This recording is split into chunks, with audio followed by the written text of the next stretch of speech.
ರಾಜ್ಯಾದ್ಯಂತ ಮತ್ತೊಂದು ಧರ್ಮಯುದ್ಧ ಆರಂಭ ಆಗಿದೆ. ಆಸಾನ್ ವಿರುದ್ಧದ ಸಮರ ಇದೀಗ ರಾಜಕೀಯ ತಿರುವು ಕೂಡ ಪಡೆದುಕೊಂಡಿದೆ. ಹಿಜಾಬ್ನಿಂದ ಆರಂಭವಾದಂತಹ ಸಂಘರ್ಷ ವ್ಯಾಪಾರಕ್ಕೂ ಕೂಡ ವಿಸ್ತಾರ ಆಗಿತ್ತು. ಇದೀಗ ಈ ಸಂಘರ್ಷ ಆಸಾನ್ವರೆಗೂ ಬಂದು ಮುಟ್ಟಿದ್ದು ರಾಜಕೀಯ ತಿಕ್ಕಾಟಕ್ಕೂ ಕೂಡ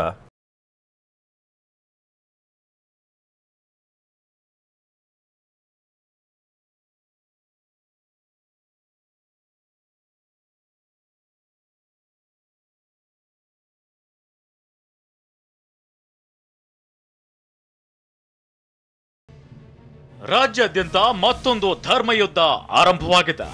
ಆಸಾನ್ ವಿರುದ್ಧದ ಸಮರ ಇದೀಗ ರಾಜಕೀಯ ತಿರುವು ಕೂಡ ಪಡೆದುಕೊಂಡಿದೆ.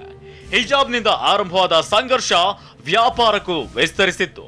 ಇದೀಗ ಈ ಸಂಘರ್ಷ ಆಸಾನ್ವರೆಗೂ ಬಂದು ಮುಟ್ಟಿದ್ದು ರಾಜಕೀಯ ತಿಕ್ಕಾಟಕ್ಕೂ ಕಾರಣವಾಗಿದೆ.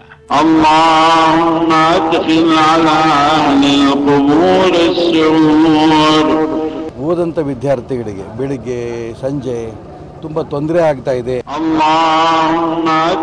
ಯಾರಿಗಾದ್ರೂ ಎಚ್ಚರ ಆಗದೆ ಇದ್ರೆ ಎಲ್ಲರೂ ಅಲಾರಾಮ್ ಫಿಕ್ಸ್ ಇಟ್ಕೊಂಡ್ರೆ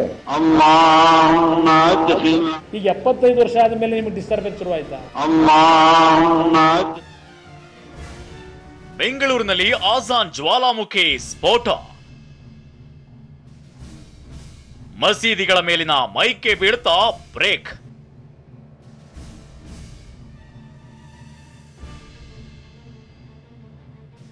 ಕರುನಾಡಲ್ಲಿ ಹಿಂದೂ ಸಂಘಟನೆಗಳಿಂದ ಹೊಸ ವಾರ್ ಶುರುವಾಗಿದೆ. ಮಹಾರಾಷ್ಟ್ರದಲ್ಲಿ ಎಂಇಎಸ್ ಮುಖಂಡ ರಾಜ್ ಠಾಕ್ರೆ ಹೊತ್ತಿಸಿದ ಮಸೀದಿ ಮೇಲಿನ ಮೈಕ್ ಬ್ಯಾನ್ ಕಿಚ್ಚು ಕರ್ನಾಟಕಕ್ಕೂ व्यापिಸಿದೆ. ज्या मशिदीच्या बाहेर हे भोंगे लागतील त्याच्या दुप्पट समोर स्पीकर लावायचे आणि हनुमान चालीसा लावायचा.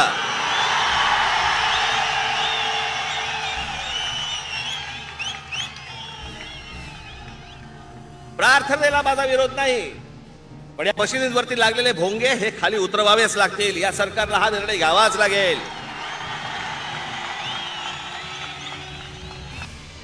ರಾಜ್ ಠಾಕ್ರೆಯ ಈ ಒಂದು ಮಾತು ಕರ್ನಾಟಕದಲ್ಲಿ ಕೋಲಾಹಲವನ್ನೇ ಸೃಷ್ಟಿಸಿದೆ.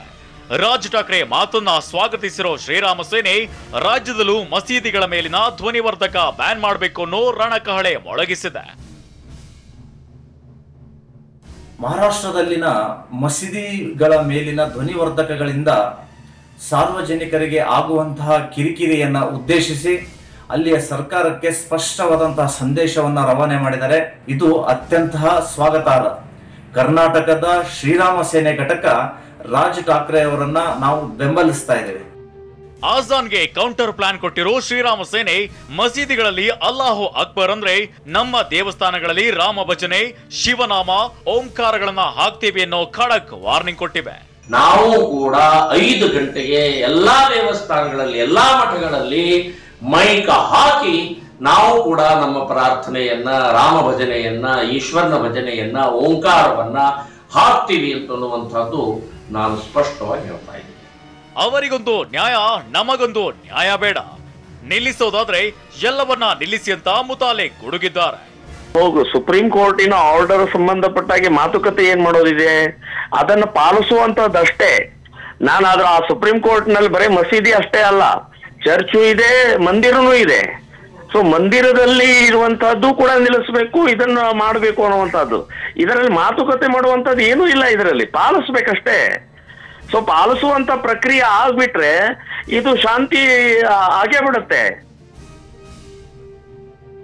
ಇದೇ ಮಾತನ್ನ ಹೇಳಿರೋ ಮುಸ್ಲಿಂ ಮುಖಂಡ ಉಮರ್ ಶರೀಫ್ ದೇವಸ್ಥಾನ ಚರ್ಚ್ನಲ್ಲೂ ಧ್ವನಿವರ್ಧಕ ಬ್ಯಾನ್ ಮಾಡಿದ್ರೆ ಬೆಂಬಲಿಸ್ತೇವೆ ಎಂದಿದ್ದಾರೆ.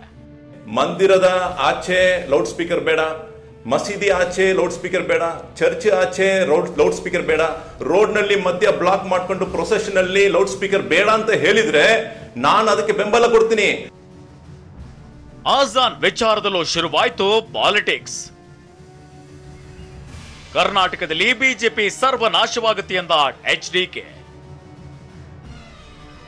ಓಲೈಕೆ ರಾಜಕಾರಣ ಬೇಡವೆಂದ ಅಶ್ವಥ್ ನಾರಾಯಣ್. ಆಸಾನ್ ಕಿಡಿ ರಾಜಕೀಯ ವಲಯದಲ್ಲೂ ತೀವ್ರ ಚರ್ಚೆಗೆ ಗ್ರಾಸವಾಗಿದೆ. ಇಷ್ಟು ವರ್ಷ ಇಲ್ಲದ್ದು ಈಗೇಕೆ ಬಂತು ಅಂತ ಮಾಜಿ ಸಿಎಂ ಕುಮಾರಸ್ವಾಮಿ ಪ್ರಶ್ನೆ ಮಾಡಿದ್ದಾರೆ. ಸಾಮರಸ್ಯ ಕದಡೋ ಕೆಲಸವನ್ನ ಪ್ರೋತ್ಸಾಹಿಸುತ್ತಿರೋ ಬಿಜೆಪಿ ಸರ್ವನಾಶವಾಗುತ್ತೆ ಅಂತ ಆಕ್ರೋಶ ವ್ಯಕ್ತಪಡಿಸಿದ್ದಾರೆ. ಮತ್ತೊಂದೆಡೆ ನಾವು ಕಾನೂನು ಅಡಿಯಲ್ಲಿ ಕೆಲಸ ಮಾಡ್ತಾ ಇದ್ದೇವೆ, ಆಸಾನ್ ವಿಚಾರಕ್ಕೆ ರಾಜಕೀಯದ ಬಣ್ಣ ಬೇಡ ಅಂತ ಸಚಿವ ಅಶ್ವಥ್ ನಾರಾಯಣ್ ಜೆಡಿಎಸ್ ವಿರುದ್ಧ ಕಿಡಿಕಾರಿದ್ದಾರೆ. ಬೂಮರಾಂಗ್ ಆಗುತ್ತೆ ಬರೆದಿಟ್ಕೊಳ್ಳಿ. ಕರ್ನಾಟಕದಲ್ಲಿ ಉತ್ತರ ಪ್ರದೇಶ ಅಲ್ಲ, ಇದು ಕರ್ನಾಟಕ. ಕರ್ನಾಟಕದ ಜನ ಕನ್ನಡಿಗರು.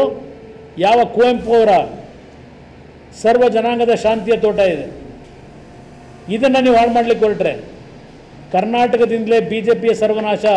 ಇದಕ್ಕೆ ರಾಜಕೀಯದ ಬಣ್ಣಗಳನ್ನು, ದ್ವೇಷ, ವೈಮನಸ್ಸನ್ನು ತರುವಂಥ ಪ್ರಯತ್ನಗಳನ್ನು ಕೆಲವು ರಾಜಕೀಯ ಪಕ್ಷಗಳು, ಕೆಲವು ಸಂಘಟನೆಗಳು ಮಾಡ್ತಿರುವಂಥ ಪ್ರಯತ್ನ ಸಂಪೂರ್ಣವಾಗಿ ಖಂಡಿಸ್ತೀನಿ. ಅವ್ರಿಗೇನು ಅಂದರೆ ಓಲೈಸುವಂಥ ರಾಜಕಾರಣ ಸಾಕಪ್ಪ ಈ ಸಮಾಜ ಅಂತ ಹೇಳಿದೆ. ಅವರಿಗೆ ಭಾಳ ಸ್ಪಷ್ಟವಾದಂಥ ಸಂದೇಶ ಕೊಟ್ಟಿದ್ದಾರೆ.